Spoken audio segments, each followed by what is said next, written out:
كابتن إيلا رح ننضم لتدريب ক্যামেরার সামনে যে নারীটি কথা বলছেন তার নাম লেফটেন্যান্ট কর্নেল এল্লা ওয়াইয়া। তিনি সরাসরি যুদ্ধের ময়দান থেকে সোশ্যাল মিডিয়ায় বার্তা পৌঁছে দেন।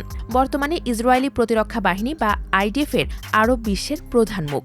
তবে তিনি উঠে এসেছেন ইসরায়েলের কালানসোয়া শহরের রক্ষণশীল এক মুসলিম পরিবার থেকে, যেখানে সেনাবাহিনীতে যোগ দেওয়া অত্যন্ত অস্বাভাবিক ও সামাজিকভাবে অগ্রহণযোগ্য। কিন্তু রক্ষণশীল পরিবার থেকে কিভাবে ইসরায়েলি সেনাবাহিনীর এ পদে পৌঁছালেন ক্যাপ্টেন এল্লা? কেন তাকে নিয়ে আরব বিশ্বে আলোচনার ঝড় বইছে?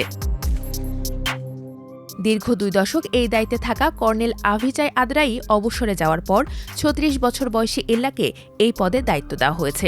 এর মাধ্যমে তিনি ইসরায়েলি সেনাবাহিনীর ইতিহাসে সর্বোচ্চ পদধারী মুসলিম নারী কর্মকর্তা হয়েছেন। তার কাজ আরব বিশ্বের সাধারণ মানুষের কাছে ইসরায়েলের বার্তা পৌঁছে দেওয়া।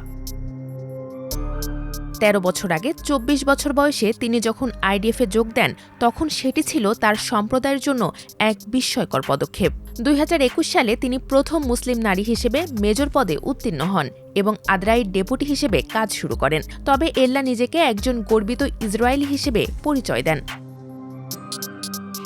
আরব বিশ্বে তাকে নিয়ে বইছে সমালোচনার ঝড়। সামাজিক যোগাযোগ মাধ্যমে অনেকে তাকে বিশ্বাসঘাতক বলছেন, কেউ আবার মন্তব্য করছেন ইসলাম আপনাকে বর্জন করেছে। তবে প্রশংসাও পেয়েছেন তিনি। মরক্কোর এক নারী মন্তব্য করেছেন, এটি একজন সাহসী আরব নারীর সক্ষমতার বহিঃপ্রকাশ। এত সব সমালোচনার মধ্যেই এল্লা ওয়াইয়া আরব তরুণদের সেনাবাহিনীতে যোগ দিতে উৎসাহিত করছেন। তিনি মনে করেন এটি ইসরায়েলি সমাজের মূলধারায় যুক্ত হওয়ার একটি বড় প্রবেশদ্বার। একদিকে রক্ষণশীল মুসলিম পরিবারে জন্ম, অন্যদিকে ইসরায়েলি সেনাবাহিনীর মুখপাত্র। এই দুই পরিচয়ের মাঝখানে দাঁড়িয়ে ক্যাপ্টেন এল্লা হয়ে উঠেছেন মধ্যপ্রাচ্যের সবচেয়ে আলোচিত সামরিক মুখগুলোর একটি।